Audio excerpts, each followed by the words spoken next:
Michigan, which is the state the president just gave that speech in, is, of course, a state that he won 4 years ago. It is clearly a must-win again in November to have a chance of defeating Donald Trump. And the president made clear that that is his plan tonight. There's been a lot of speculation lately. What's Joe Biden going to do? Is he going to stay in the race? Is he going to drop out? Here's my answer. I am running, and we're going to win. I'm not going to change that. I'm the nominee of the Democratic Party, the only Democrat or Republican who has beaten Donald Trump ever. And I'm going to beat him again. I know him. Donald Trump is a loser.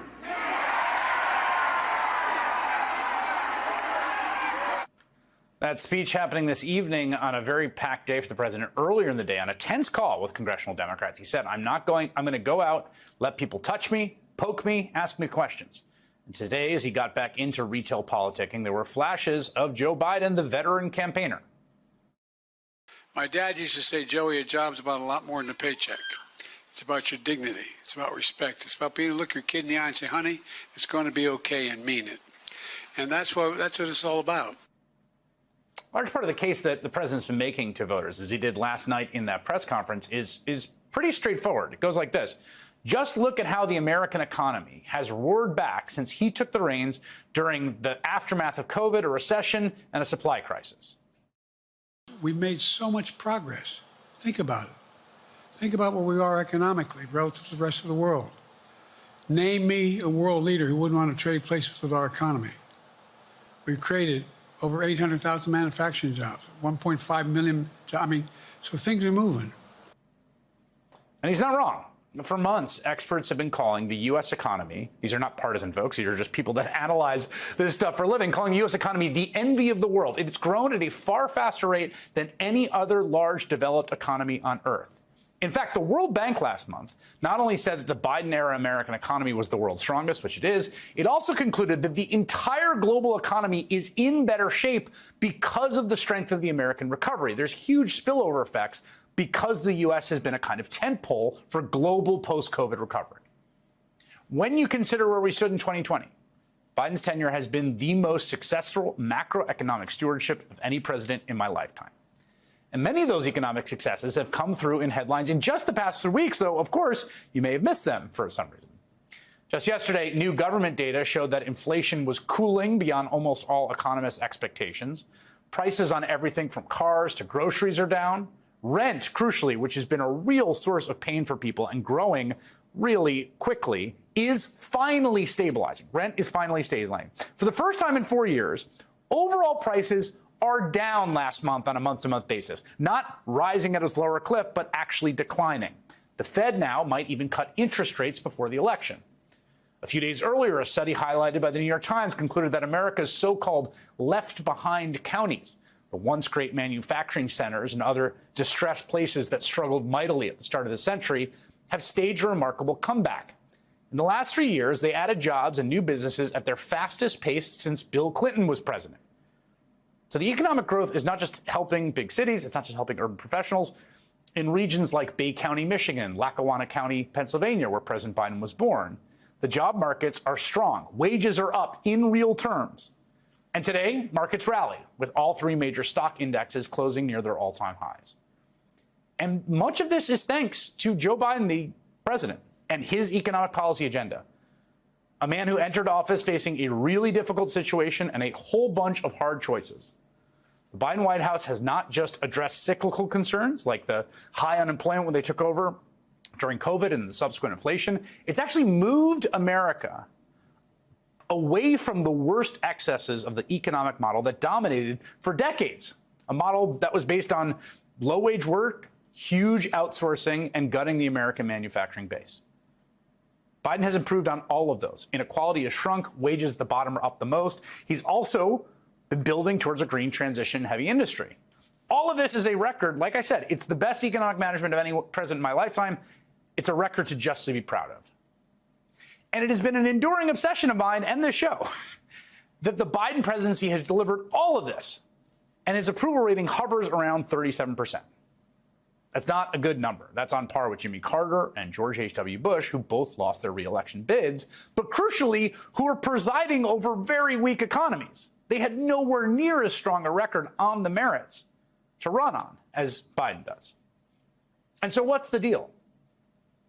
There's a lot of things we've talked about on the show. There is one seemingly straightforward explanation, which is that a lot of people, roughly 2/3 of voters in recent polls, think that Biden is too old to serve another term as president. That acts as a kind of anchor. And that perception colors everything. And it explains in some ways why so many Democrats are so worried about Biden at the top of the ticket. They basically reason that if you have this kind of record as a president and you're still down the polls, is there any hope? And the irony, of course, is that this exact same set of facts also explains Biden's perspective, where he says, look, I have a unique set of skills I brought to bear on the presidency, 50 years of experience. I've accomplished a whole bunch of things that no one said we could get done that would have been difficult for anyone else to accomplish by dint of the fact that I've literally been doing it for 52 years. In fact, he said as much in that press conference last night. And what I realized was my long time in the Senate had equipped me to have the wisdom to know how to deal with the Congress, to get things done. We got more major legislation passed that no one thought would happen. And I want to finish it, to get that finished. So that is the conundrum in a nutshell. At least it's the challenge, if nothing else. The president has been good at governing, at getting legislation done on economic management and stewardship and leadership. In part, I think, because he has more experience than anyone else. But also, his advantage is also his biggest political liability. Even against an opponent who's just slightly younger, has 34 felony convictions, and tried to pull off a violent coup to stay in office and end the constitutional republic. That was the President of the United States, Joseph Robinette Biden, holding a very spirited campaign rally in Detroit, Michigan tonight. We just took that live, clocking in around 30 minutes before a exuberant crowd. I am Chris Hayes here in New York. I'm joined by my colleague Joy Reid, of course, the host of The Readout, just before me. And Joy, I want to first get my first read on this. And again, I think we've been honest throughout about the various performances we've seen from this president, from the debate, the Stephanopoulos interview, to the press conference. You know, that was by far, I think, the best performance he's given since the State of the Union, and looked like that's the Joe Biden that has been a very successful politician and won in 2020. I will say this: it was the best performance we've seen actually since the Waffle House a half an hour after that disastrous debate. And the reason I throw the Waffle House in there is that a half an hour after that performance, he walked into a Waffle House in Atlanta and came alive. You know why? Right. Because there were people in there. Whoever on the Biden staff made the deal to have him do a debate with no crowd and no people to respond and to bounce off of, that person should reevaluate their entire career. Because Joe Biden, in all of my observations of him, I have seen him, witnessed him, particularly in a black church, he comes alive. In front of a crowd, he comes alive. It is people that make Joe Biden come alive. That was a demonstration of it.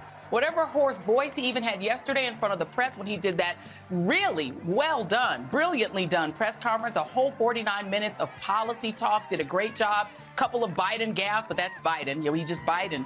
But in this crowd, I don't know if it was Pastor Cindy Rudolph prayed over him before he started, or he just had the right oatmeal this morning with the right ingredients. But that Joe Biden is the Joe Biden you get when there are people, when there is a crowd, when he can bounce off of the energy of people. That is what he actually needs in order to come alive. And so I think what we've learned is that two things actually help Biden thrive. People, a crowd, that energy, but also conflict. Everyone has come at this man. The congressional caucus, not the black caucus, but everybody else, the white Democratic, the white Democrats have come at him. The donors have come at him, said, we're taking your $90 million. You won't even pay until you go away. The Hollywood crowd have come at him and said, unless you go, we're going to stop helping you. We're not even going to help this campaign. All of what you would call the elite came at Joe Biden. And what happened? Joe Biden woke up. the conflict and the understandable, stress that you've seen among Democrats, but the really kind of ridiculous public war of Democrats against their own president seems to have been the thing that he needed to catch fire. And just very quickly, the things that he did tonight that I thought were very smart. Laying out his first 100 days in which he talked about restoring Roe v. Wade, talked about the Voting Rights Act, the John Lewis Voting Rights Act, something he wasn't able to get done without a Democratic Senate, making the child tax credit permanent, which is going to help against poverty. He touted the fact that he took something very important, taking credit debt off of your credit report, game-changing. He said he's going to expand that, get rid of medical debt. Raising the federal minimum wage, a huge and important thing that civil rights leaders like Bishop William Barber have been calling on him to do. So he came out and he gave an agenda. I thought that was important. And then also going on the attack against Trump. He called Trump Putin's puppy. He called him a convicted criminal.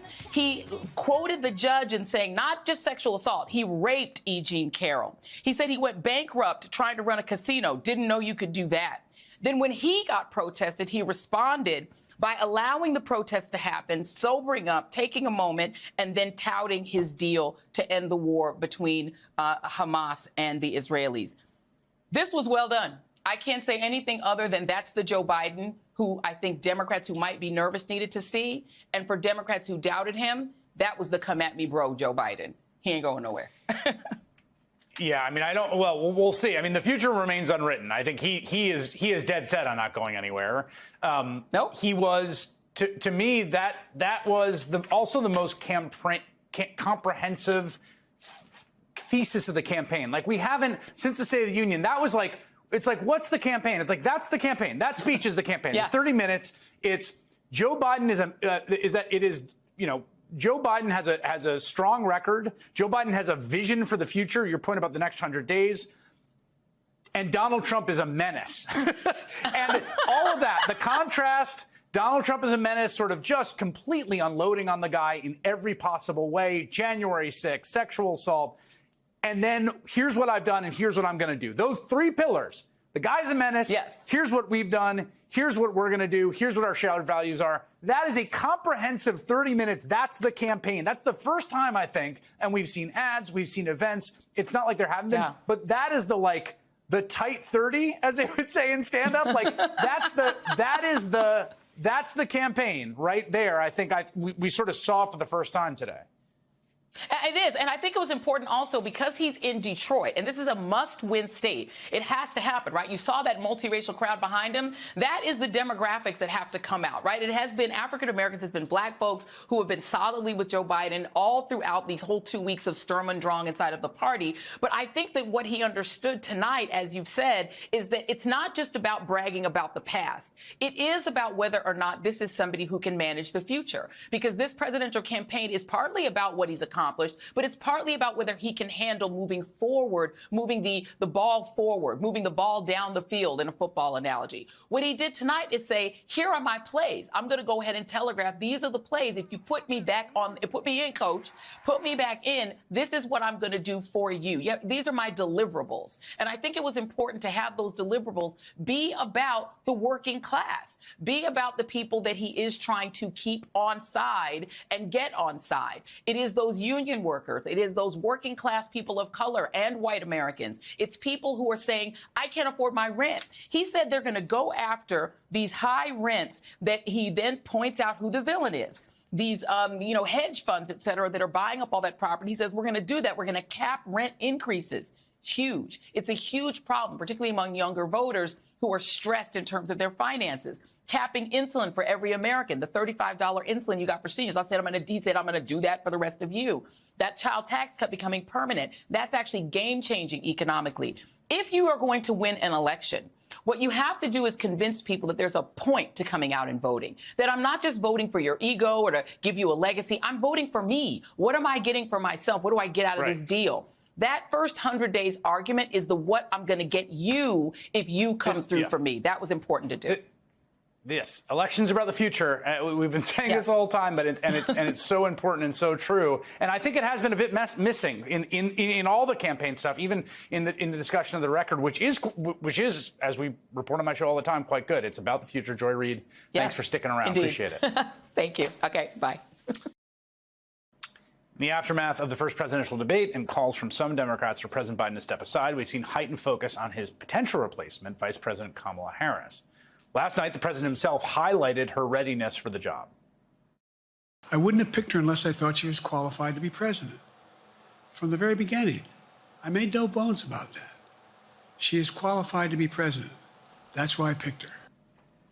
That comes amid new polling finding Harris running as well, or in some cases better than Biden, in a head-to-head matchup with Donald Trump. In one of those surveys out this week, Harris leads Trump 49-46, while Biden is behind 46-47, although we should note that's all right around the margin of error. Donald Trump seems to believe that Harris could be a real threat. The New York Times reports his team is planning to go after her at the Republican convention next week, working more attacks into the speeches and messaging. Trump's conservative allies are also ramping up their attacks on the first female vice president, a woman of Indian and Jamaican descent. And the rhetoric is, well, gross and getting worse. It is also revealing their unified project. Beyond destroying Kamala Harris, the conservative movement increasingly is committed to purging women, minorities, particularly black folks, from positions of power in American life. And they've been hiding that real agenda to essentially resegregate the highest spaces of American life behind a campaign against DEI, diversity, equity, and inclusion initiatives. This was all kind of tipped off in a New York Post that recently ran, this opinion piece, by longtime Fox Business correspondent Charles Gasparino. America soon may be subjected to the country's first DEI president. Going on to complain about the sitting vice president, quote, maybe the most impressively fatuous politician in America, may become the leader of the free world because the Democratic Party is unable to break its DEI stranglehold. In front of the cameras, the obvious racism has been even worse. Do these donors really think that Kamala Harris is going to do better in Wisconsin, Michigan, and Pennsylvania than Joe Biden would? I mean, that's because it can't be anybody else, right? Hey, Rob, you're being logical. Stop it, all right? She's a DEI hire, right? She's a woman. She's colored, therefore she's got to be good. They're in a box where they've got to choose between a mentally incompetent president and a DEI vice president. If they can drag him across the finish line and install Kamala, we have a DEI presidency that they can celebrate for the rest of the administration. Bottom line here is that it's going to go to Kamala, if anybody, because she was a DEI hire. John, you shouldn't talk like that. It makes you sound like a racist. Don't talk like that. Wait, can I just say one thing about the first clip we played there? Is that one of the guests was a bald white dude who became Attorney General of the U.S. Because Donald Trump liked him, and his past involved selling toilets for largely endowed men, I think. That was his qualification. That guy, yeah. That's the guy who's the super qualified. That's a super qualified dude who became Attorney General, talking about the poor qualifications of Kamala Harris. Now, to be clear, the anti-DEI movement is the right-wing agenda. It is literally written into their blueprint for a second Trump term, Project 2025. Reading from it, they plan to, quote, reverse the DEI revolution, saying the next administration should eliminate every one of these wrongful and burdensome ideological projects. And this conservative crusade is coming for all sorts of spaces in American life. They've just sued a black hedge fund. They're coming for higher education. You could see it in action. So last week, a group led by notorious right-wing lawyer, former Texas Solicitor General Jonathan Mitchell, brought a lawsuit in federal court against Northwestern University Law School for discriminating against white men. The complaint calls faculty hiring at American universities a cesspool of corruption and lawlessness. It goes on to allege that left-wing faculty and administrators are openly discriminating on account of race and sex when appointing professors. Quote, they do this by hiring women and racial minorities with mediocre and undistinguished records over white men who have better credentials, better scholarship, and better teaching ability. And in the complaint, they just go after a number of scholars of color on the law school faculty, like by name, dragging them. Now, the fact is, Northwestern University Law School, one of the best law schools in the nation, hires highly distinguished and experienced women and minorities who've clerked for federal and even Supreme Court justice, authored hundreds of publications, won awards for their scholarship and their teaching. What the complaint is really saying is this: anyone who's not a white man is suspect by definition and indeed inferior by definition. What the complaint is saying, What this ideological project is saying is we want them out of these spaces. And they are already bringing the same racist logic to bear on the former California Attorney General and United States Senator who has served for 3 years as the Vice President of the United States. The most rabid campaigners against DEI who throw it around as a slur are devoted to a vision of America where there are no black women law professors and there are no black women vice presidents. And they're too cowardly to come out and say that in plain language, but do not for a second forget that as their project. Hey there, MSNBC fans. I'm Luke Russert, and be sure to join me, Rachel Maddow, Jen Psaki, Lawrence O'Donnell, Steve Kornacki, Joy Reid, and many more September 7th in Brooklyn, MSNBC Live Democracy 2024. Click on the link for ticket information. We will see you there.